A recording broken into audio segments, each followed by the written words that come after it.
दैनिक जागरण का संपादकीय डिक्टेशन। गति 100 शब्द प्रति मिनट। स्टार्ट होगा 5 सेकेंड बाद।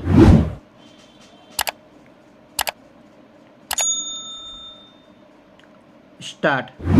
देश की राजधानी और उसके आसपास के शहरों के साथ उत्तर भारत के एक बड़े क्षेत्र में वायु प्रदूषण ने जिस तरह गंभीर रूप धारण कर लिया है वह इसलिए गंभीर चिंता का विषय है क्योंकि यह प्रदूषण स्वास्थ्य के लिए बेहद हानिकारक है। खतरनाक स्तर पर पहुँचे वायु प्रदूषण के लिए राज्य सरकारों के साथ केंद्र सरकार भी उत्तरदायी है क्योंकि वह केवल राज्यों को निर्देश देकर अपने कर्तव्य की इतिश्री कर लेती है।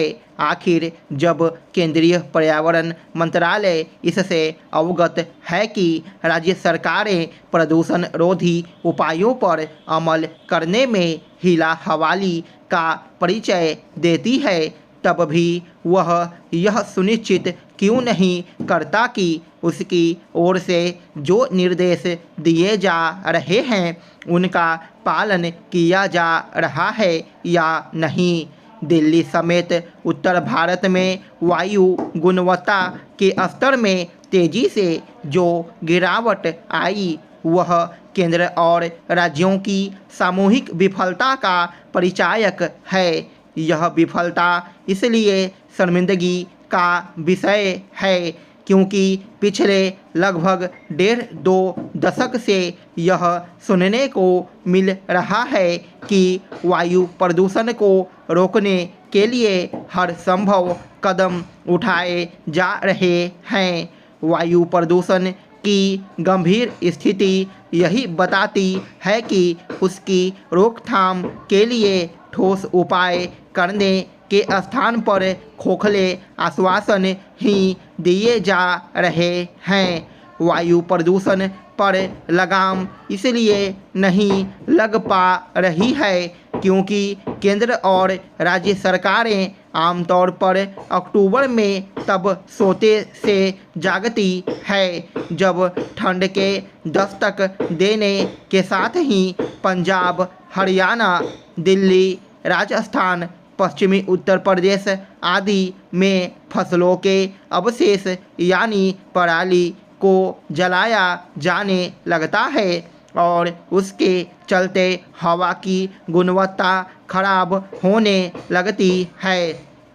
पराली को जलाने से रोकने के लिए प्रभावी कदम उठाने के वादे वर्षों से किए जा रहे हैं लेकिन नतीजा ढाक के 3 पात वाला ही है। जैसे पराली को जलाए जाने से रोकने के कोई प्रभावी उपाय नहीं किए जा पा रहे उसी तरह सड़कों एवं निर्माण स्थलों से उड़ने वाली धूल को रोकने के भी कोई कदम नहीं उठाए जा रहे हैं। इसी तरह इस ओर भी ध्यान नहीं दिया जा रहा कि वाहन रेंगते हुए न चलें। जब ट्रैफिक जाम, सड़कों पर अतिक्रमण आदि के चलते वाहन रेंगते हुए चलते हैं तो उनसे होने वाला उत्सर्जन कहीं अधिक बढ़ जाता है। रही सही कसर पत्तियां एवं कूड़ा करकट जलाए जाने से पूरी हो जाती है। केंद्र और राज्य सरकारें वायु प्रदूषण के लिए अपनी सुविधा से इस या उस कारण को जिम्मेदार बताकर दोषारोपण करने में लगी रहती है। वे यह समझने को तैयार नहीं कि सर्दियों में हवा कई कारणों से विषाक्त होती है और उन सभी का एक साथ निवारण करने की आवश्यकता होती है। वायु प्रदूषण केवल करोड़ों लोगों की सेहत के लिए गंभीर खतरा ही नहीं बन रहा बल्कि दुनिया में देश की बदनामी भी करा रहा है। दिमाग में कई प्रश्न उठते रहते हैं। प्रश्न दूसरों से ही नहीं होते, खुद से भी होते हैं। प्रश्न जवाब पाने के लिए दौड़ाते हैं, तो कुछ के जवाब हमें डराते भी हैं। जितना हम प्रश्नों से दूर भागते हैं, उतना सिमटते जाते हैं। मनोविज्ञानी कहते हैं कि बीते कल से सीखें, आज में जिएं और आने वाले कल के लिए आस को जिंदा रखें।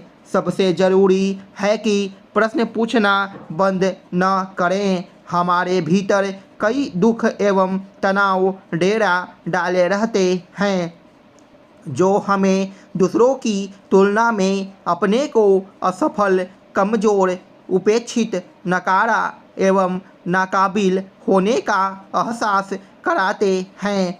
हम भले ही जीवन में कितना ही बेहतर काम कर रहे हों, कितने ही अच्छे लोगों का साथ हो, हमारे भीतर की दुखती रग हमें जीवन को ढंग से जीने नहीं देती। ऐसे हालात में ज़्यादातर लोग हर समय बेचैन, खुद के प्रति कठोर और खुद को या दूसरों को कोसते हुए नजर आते हैं। वे सहज न रहकर जैसे तैसे स्वयं को साबित करने की होड़ में फंस जाते हैं, जिसका नुकसान ही होता है। मन को विकारों, बुराइयों से दूर रखना दरअसल अपने भाग्य को सुधारना, संवारना है। समय के साथ हमारे भीतर जो नकारात्मक भावनाओं का जंजाल बन जाता है, उनकी जगह सकारात्मक भावनाओं का समावेश करते रहना जरूरी होता है। जीवन एक संघर्ष है, इसे जीतने के लिए मौलिक चिंतन, सकारात्मक सोच एवं साहसी पहल की ज़रूरत होती है। अपनी कड़वी यादों से भागे नहीं, बल्कि उन्हें देखने का दृष्टिकोण बदलें, उनसे सबक लेकर आगे बढ़ जाएं। स्टॉप।